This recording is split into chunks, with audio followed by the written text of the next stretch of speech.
In our next story, over 20 government entities in Texas blasted by ransomware, forcing Texas Governor Greg Abbott to order a level 2 escalated response. Threats against business, education, government, and other cyber targets are real.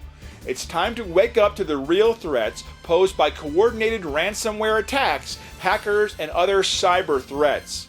Combine this with ransomware attacks on government organizations in Florida, Albany, Atlanta, and Baltimore. Hackers and scammers have stepped up their attacks against local governments, corporations, and yes, even the small business owner. What can you do to make sure you're not a target?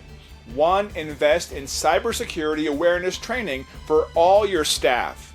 2. Invest in rock-solid cyber defenses, firewalls, anti-spam, anti-malware, endpoint protection, and more. 3. Speak with your insurance rep now about cyber liability insurance. 4. Book a cybersecurity risk assessment today. Need help? Speak with our trained and certified cybersecurity professionals. Don't become another statistic.